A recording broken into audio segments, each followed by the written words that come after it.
Ngumza siasa na nakukumbusha kwamba siasa huko kwenye message naona mmechukia. Sikilizeni.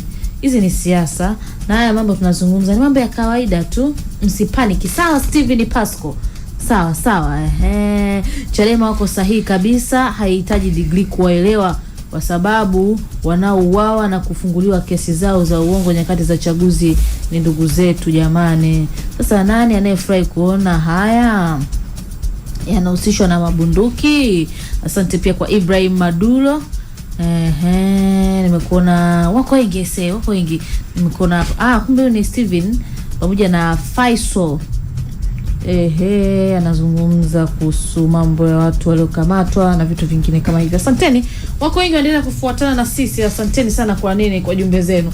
Muda tu hauko upande wangu. Natamani kusoma zote. Ila tukipata nafasi tena mbele tutazisoma. Nitawasoma wote na wao na kina Steven na Ibrahim na wengine wote ambao wako hapa pamoja na sisi. Sisi tuko na mwenyekiti wa Chama cha Demokrasia na Maendeleo, mwenyekiti wa Baraza la Vijana Bavicha mkoa wa kichama Ilala, Didan Wangwe. Tunazungumza kuhusu harakati mbalimbali za kisiasa kwa ujumla wake. Tulipokuwa tunaondoka tulikuwa tunazungumza kuhusu fomu. Unataka kukaa tena pale au umeelewa? Au atueleshe vizuri. Umeelewa au mimi ninavyofahamu ni kwamba mimi napenda uelewe. Ndio maana sema hivi kisa nafahamu kwamba mchakato wote wa kukusanya maoni ya kidemokrasia huwa ni mchakato ambao unahusisha ushirikishaji wa wananchi kama moja wapo dhana ya demokrasia. Sasa namna ambavyo ya kutafuta hiyo maoni ya wananchi, kuna kufanya mikutano, kukusanya maoni, sio vyombo vya habari, vyote vinakupa hiyo tija ya ulinganifu kwa wengine, kwamba namna ambavyo kitu chako lengo lako unalotamani. Kwa sasa ni kwamba hoja yangu ya msingi ilikuwa ni kwamba Tanzania tuna watu milioni 60 na sasa hivi kuna hiyo uboreshaji daftari la kudumu la wapiga kura. Ndio bado hajapata takwimu rasmi za namna gani watu tutaenda kuchagua viongozi wao. Kwa hiyo sasa hoja msingi ni kwamba Chadema wao hawawezi kufanya petition ambayo inazungumzia kwa wananchi wote. Itakuwa ni mtazamo wako. Yes. Na ndio research inafanyika. Tunafanya research, tunatazama sample. Kuna kwamba ndani ya Dar es Salaam utaenda kufanya petition kwa watu milioni 6. Hapana, utaenda kuchukua baadhi ya wananchi na kutoa maoni. Sasa ile pale swali langu la msingi lilikuwa inakupa reflection, inakupa tafsiri halisi kwamba watu wao wanahitaji au hawahitaji. Ndio swali langu lilikuwa la msingi. Ni wazo zuri sana. Na kuna kitu nimekipata hapa. This means kwamba kwenye petition kwa jinsi unavyojenga hoja yako ni kwamba angalau kuwepo na labda kuwepo na kitu kinachoonyesha kwamba hawa ndio waliokubali lakini hawa ndio walio kataa. But mimi ninapofahamu petition yoyote, si ndio? When you agree to sign it, this means unaiunga mkono. Mtakumbuka kuna kipindi Diamond anahitaji sijui kuchukua vijana nadhani hata mkataba ya kazi anahitaji kuchukua sijui alikuwa anawania tuzo gani kimataifa. Kuna petition iliandaliwaga na bwana I think Kigogo kama mnakumbuka, akiwa moto sana. Na watu walisaini wengi sana kusema asipewe ile tuzo akiwa anashindana kina Burna Boy na kadhalika. Kwa vijana ambao walisaini na watu wengi, a lot of people kwa kipindi kile ambao ni wa Tanzania wenyewe. Nadhani inaweza kuwa ni sample nzuri ya kuonyesha namna gani petition ilivyo. Yaani nakupa tu option, uwepo ama usiwepo. Yaani ukiwepo na kwamba una agree kwamba wewe. Pengine sasa tu inakupa option tu ya kutoa sababu kwa nini unataka asipewe. Na hiyo mkishaifanya sasa. Maana yake itawapa majibu. Ndio. Not majibu, of course petition ni kutaka kupata ule uhalali sawa. Tutatibu. Mkishapata huo uhalali ambao tunasema ni political legitimacy wa kisiasa. Sasa mtaipeleka kwa serikali ambayo ipo madarakani. Tunawapaje wahuni wenyewe? Mtaipeleka kwa taifa. The thing is ni kwamba Tanzania sio kisiwa. Sio? Na watu wengi wanaoshirikiana nao. Ni taifa ambalo linasemekana kwa sababu sisi Chadema tunaamini hatustahili kuwa hapa. Inasemekana ni taifa masikini sana. Japo halistahili kuwa hapa. linategemea mataifa mengi ya nje katika misaada, katika shughuli. Lakini liko integrated pia, yani limeungana na mataifa katika kushirikiana kwenye mambo mbalimbali. Na moja ya makubaliano na mikataba ya kimataifa ni kuboresha na kuimarisha demokrasia, sio? Na uchaguzi ni sehemu ya kipimo cha hali ya demokrasia nchini. Sasa kwa sababu sisi tunaona uchaguzi unakuwa distorted, tunapokwenda sasa kutengeneza mazingira ya kuzungumza na wananchi kwanza. Hii hali nyinyi mnaijua, mko ndani, lakini wa huko nje hawaijui pia. Kwa hiyo hii petition kwanza itatupa matokeo halisi ya kujenga uelewa hata ndani ya serikali yenyewe, kwamba angalau kama kuna watu wamekuwa willing mpaka kusign kwa idadi hii. Lakini pia hata tunapokutana nje, kwa sababu we are not talking about Tanzania peke yake, kwa sababu hili tatizo sio la kwetu wenyewe. Ile misaada tunayopewa inayokuja kwa sababu ya mgongo wa uwepo wa demokrasia au kuja kuimarisha demokrasia nchini, inapaswa ije kihalali tukiwa tunatimiza hilo jambo. Kwa tukitaka tuwashirikishe nao, bwana nyinyi mnashirikiana na hao watu wanatuumiza, unless kama hampo pamoja nao, hakikisheni tunakuwa kwenye mazingira rafiki. Nyinyi mtatumia njia zenu na sisi tunatumia njia zetu, kikubwa tu msiingilie uhuru wa nchi yetu. Sisi tuna taratibu zetu, lakini kwenye uwanja wa kimataifa tuna fail hapa. Lazima hawa watu mnaoshirikiana nao katika kuleta misaada, kufanya mambo mbalimbali kuimarisha demokrasia, mjue hali iliyopo halisi. Kama watu wanasaini kwa namna hii, ni rahisi sana kuwaeleza. Tukisema tusimame, ndio maana nikatoa mfano kama wa picha. Ukisema kwamba kipimo cha watu kuja kwenye mkutano ndio kiwango cha demokrasia iliyopo, CCM inasomba watu ambao wanakuja, wengine kwa kulipwa, wengine wanakuja kwa lazima, kwa sababu mwalimu unapewa wewe, mwalimu mkuu. Wanafunzi wako wasipokuja pale, hicho kibarua kinaweza kikaota nyasi, kwa sababu yeye ni mwajiriwa wao. Sio wanajua kufanya hamasa ya mkutano. Hapana, mimi nimekuwa mwanafunzi, wewe umekuwa mwanafunzi. Haya yanafanyika sio tu kwenye level tu za shule za msingi na sekondari, hata vyuo vikuu hapa. Tumekuwa tukienda hata kwenye mikutano ya kwenye makumbi makubwa kama pale Julius Nyerere, mikutano ya kimataifa. Watu tunasomba kutoka vyuoni hapa. Njoeni, kutoka kuna chakula, kutakuwa na usafiri. Mwanafunzi kwa sababu anajua hana kazi, haelewi kinachoendelea pale, anajua atapewa t-shirt, sio atafanyaje. Tunasoma, tunaenda kwenye ile mikutano. Kwa ukisema upime tu kwa sababu ya picha, basi sisi inaweza kaenda thibitisha kwa watu wa nje kwamba sisi tunaungwa mkono sana kwa sababu tuna watu. Lakini tumekaa sana hapo jamani. Mimi nimemuelewa kwa siku hizi hiyo petition, nimeelewa kwamba wataitumia kwenda kujimeza kimataifa. Sasa tuzungumze vijana wa Chadema. Ni kwamba ukiwaangalia vijana wa Chadema na wapinzani wengi wao wamekuwa wanaingia kwenye hivi vyama, wanapata platform, majukwaa, wanazungumza matarajio yao na kuwasemea wananchi. Lakini wakishafika kwenye stage ya political maturity, wamekomaa sasa. Tunashuhudia kwamba vyama ambavyo vimewajenga kwa kutumia gharama kubwa sana, wamekuwa wakiunga mkono juhudi. Sawa, na mifano hiyo nafikiri ipo mingi hapa, siwezi kuitaja. Sawa, kwamba mnaingia kwenye vyama vya upinzani, mnapata fursa, mnajengwa, mnakomaa na mnaungwa mkono juhudi. Yale mambo ambayo kimsingi mnampigania kwa muda wote. Sawa, mnakuja kuomba. Hii unaizungumziaje kama kijana wa Chadema? Binafsi naweza nikasema kila mtu anapoingia kwenye jambo fulani anakuwa na malengo yake. Na sitaki kuhukumu mtu kwa nini ubadili msimamo. Binadamu sisi ni dynamic. We change kwa sababu ya mtazamo, kwa sababu ya taarifa. Mimi nimezaliwa nikiwa Mkristo, sio? Baba yangu alikuwa na imani ya Kirasta. Wake zake walikuwa na imani tofauti, wa Kristo na Waislamu ndani yake. Mama yangu alikuwa ni Mkristo, lakini hata katika hao Wakristo wawili, kwa sababu alikuwa na wake zake watatu, kila mtu alikuwa na dhehebu lake.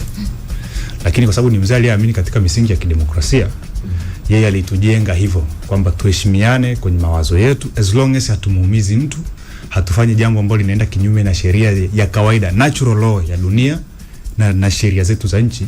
Do it. Ndio maana leo hii unapofika mahala unaweza kuwa convinced kubadili mtazamo kutokana na mazingira au na influence baadhi ya vitu. Kwa watu kuanza siasa, kukuzwa ndani ya Chadema, zipo sababu nyingi na kila mtu ana sababu yake. Wengine kwa sababu ya tamaa, ni kweli wapo. Wengine ni sababu tu ya mazingira yao kuwa magumu sana, kukata tamaa. Kuna ile ameshabananishwa sasa, wangapi wamehamia kwa sababu ya ulazima. Tunajua kuna wengi sana ambao hata ni viongozi, wengine ni wanachama. Unakuwa CCM tu au unaunga CCM mkono kwa sababu ya mazingira. Unatetea ugali wako, usalama wako na kadhalika. Wale tunaobaki huku kupiga kelele ni ngozi ngumu, kwa sababu I have nothing to lose. Sio kwamba hatuogopi, kwamba vijana wa Chadema kila siku wanatekwa, ambao ni rafiki zetu, tunakula nao na kadhalika. Si kwamba sisi hatuogopi. Mimi mwenyewe najua hofu ninayo, lakini sisi kuruhusu uoga nitawale. marafiki zangu wengi wamepotea, pengine I'm next.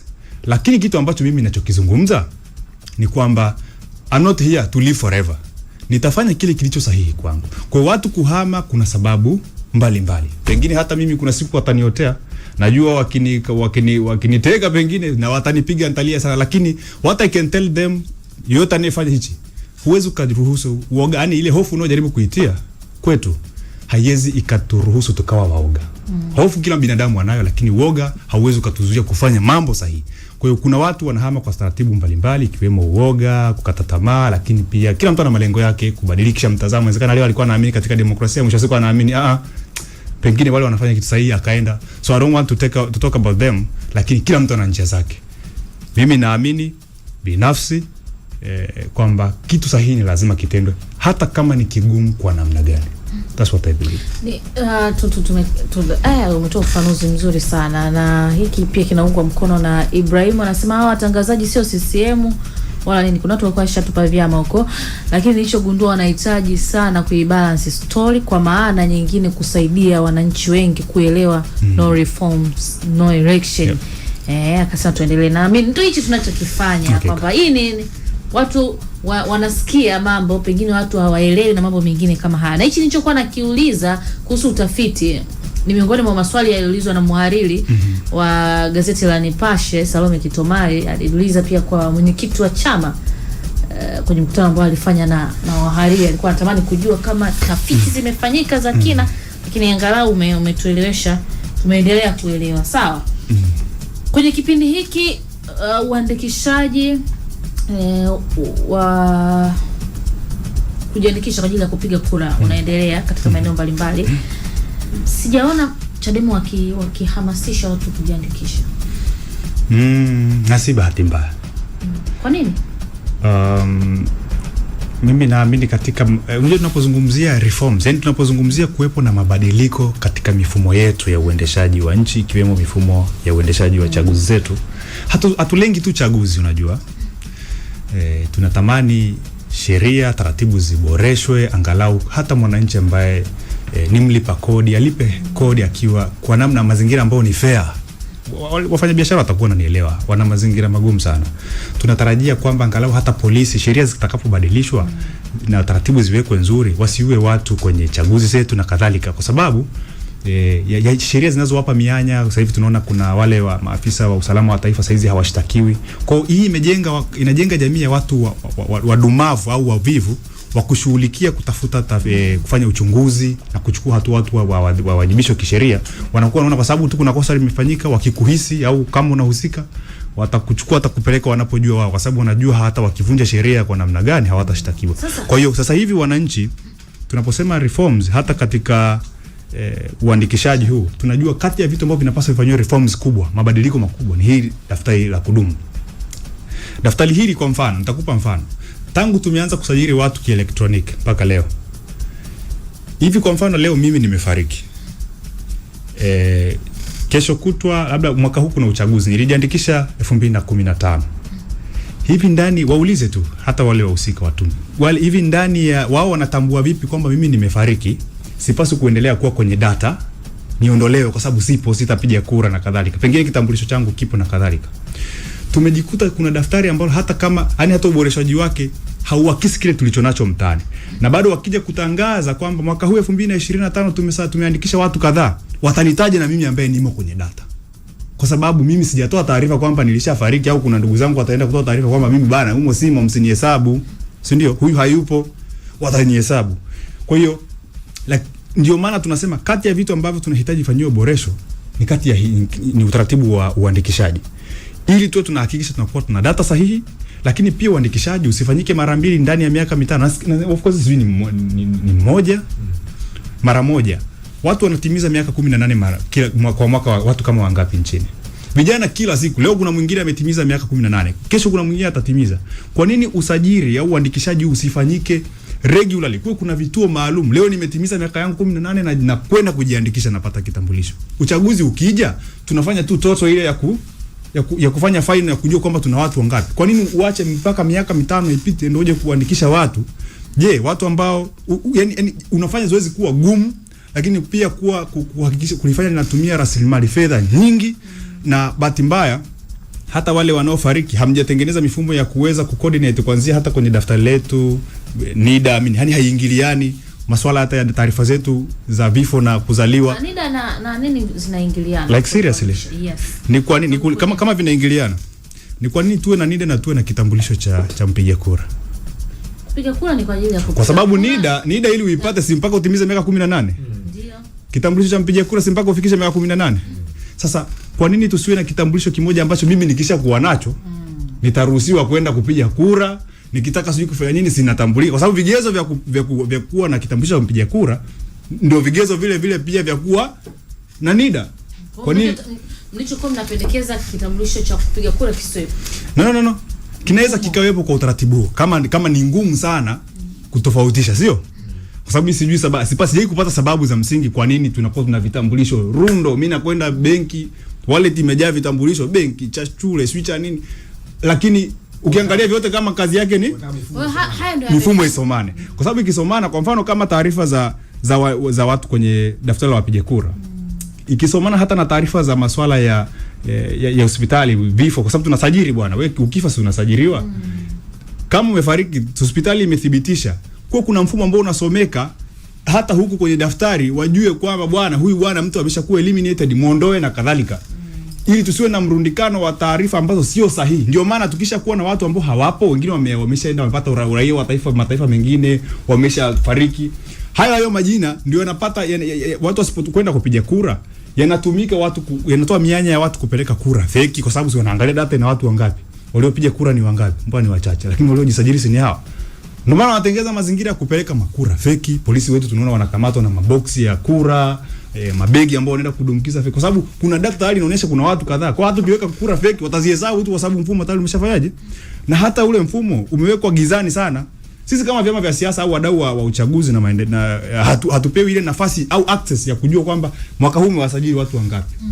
Hatupewi access ya kwenda kuangalia hata kama ni mtandaoni kupata tu ile data kamili. Wao tu ndio wanatangaza, tume ya uchaguzi huko ndio watatangaza wenyewe kwamba bwana mwaka huu tumesajili watu kadhaa. Kama ni sahihi na sio sahihi, wao ndio wanajua wao kweli. Kwa kati ya mabadiliko tunayoyahitaji ni kuanzia hata hili daftari la wapiga kura. Ndio maana hatuwezi kushinikiza watu au kuanza kuwashawishi watu nenda mkafanyaje mkajiandikishe, wakati hata kati ya reforms tunazozihitaji au mabadiliko tunayoyahitaji tunayoyaimba huko nje ni ikiwemo na hili. Sasa ikitokea reforms hapo kwenye tukiachana na hizi na hii ikitokea yale ambayo mnataka yafanywe reforms kuelekea uchaguzi, kwa sababu mimi naamini yako mambo yakifanywa mabadiliko mtafanya uchaguzi. Ndio maana kauli ya Chadema inasema hatosusi uchaguzi. Kwa hiyo mimi ninavyotafsiri ikitokea reforms baadhi zimefanyika, kuna uwezekano Chadema ikashiriki. Sasa mtashirikije uchaguzi kwenye basement ya uchaguzi huu kama kuna reforms zitafanyika ambazo zitatufanya na Chadema tuingie kwenye uchaguzi, basi ni reforms zinazohusiana na uchaguzi, sio? Kabisa. Na kama ni reforms zinazohusiana na uchaguzi nikiwemo na daftari la uandikishaji. Kwa kauli hii Didan tayari zoezi linaisha. Ikitokea zoezi la uandikishaji limeisha, na nyie bado mnaendelea na unafikiri kisha haliwezi likafanyika tena? Kwa hiyo mnatamani tu tuna uandikishaji mwingine pia. Ndio maana tunakwambia ni uandikishaji usifanyike kila baada ya miaka 5, kila siku watu wanatimiza miaka. Sasa hii tunaongea kwa logic ya. Kwa hiyo kama kipindi hiki ambacho tuna miezi michache kuelekea uchaguzi. Uchaguzi sio lazima ufanyike Oktoba. Kwani uchaguzi usipofanyika yani sio 2025 wala 2026. Katiba yetu ya Tanzania, ya Jamhuri ya Muungano wa Tanzania inasema kukitokea jambo la msingi au la dharura ambalo pengine labda linaweza likapokea, sinukuu, lakini najaribu kujengea mazingira uelewe kwamba kama kuna jambo linaweza likapelekea uchaguzi usifanyike, uwezekano wa kuzuia hilo zoezi kwa mwaka huo inawezekana kwa mwaka mmoja, labda mwaka wa pili, wa tatu, lakini kipindi kisichozidi miaka 5. Hata wakisema kwamba no tukafanya uchaguzi 2030 lakini hiki na hiki na hiki kio kimefanyika uchaguzi mabadiliko yote mpaka 2000. It's okay. Kwa sababu sisi hatulengi tu sisi kuingia kwenye madaraka. Tunataka tutengeneze mazingira kesho na kesho kutwa hili taifa sisi hatupo, kwa sababu we are not here to live forever. Watakao kuja wanufaike na hiki. Ndio maana hata ukiangalia kuna hotuba nyingi watu wengi walimshauri Magufuli kwamba Magufuli, you are doing a better job kati ya president ambao wamewahi kuwepo, sio? lakini kuna vitu vingine vinafanyika ambavyo ni unnecessary, unatuharibia nchi kutokana na hicho kitu. Kama kweli unataka kuisaidia hili taifa na wewe ni mzalendo wa kweli, dili na mifumo. Kesho na kesho kutwa haupo, mifumo itaoperate. And this is what we are telling Samia.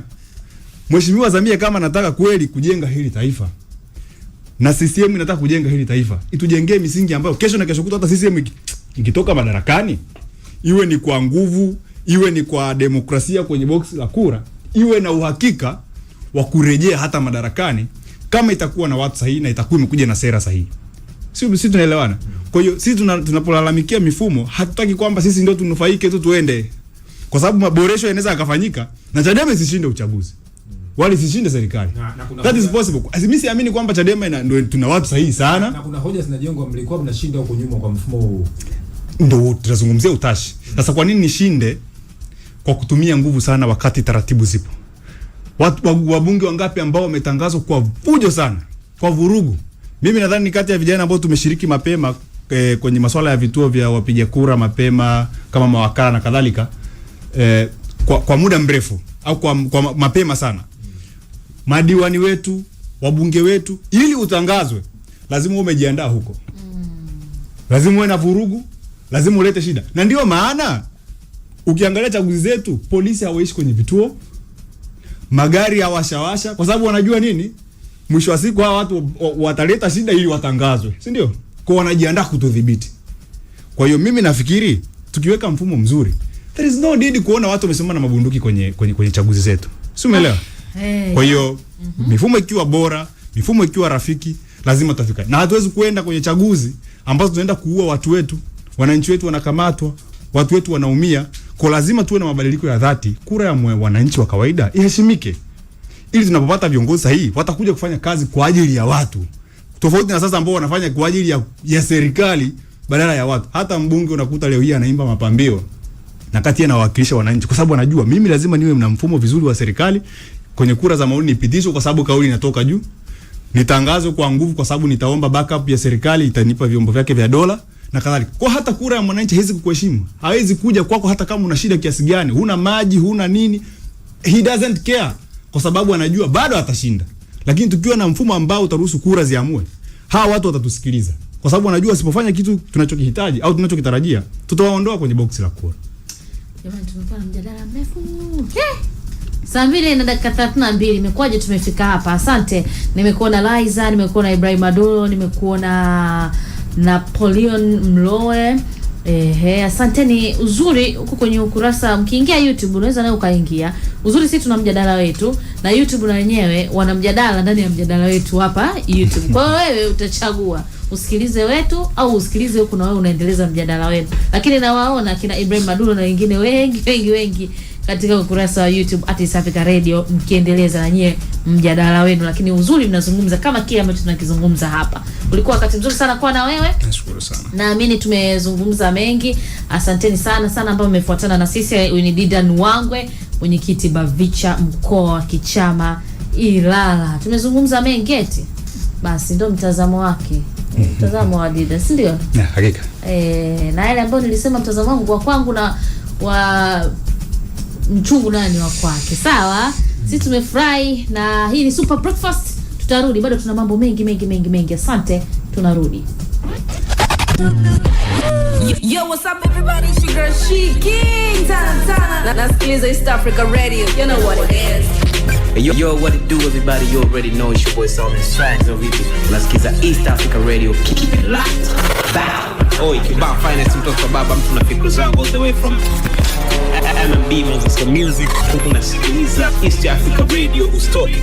Oi. Hello. Naitwa Mario K. Bad na East Africa Radio. Usiondoke. Pull up. East Africa Radio. Together tunawakilisha. Usitoke. Baki hapo. Tunalipa bill.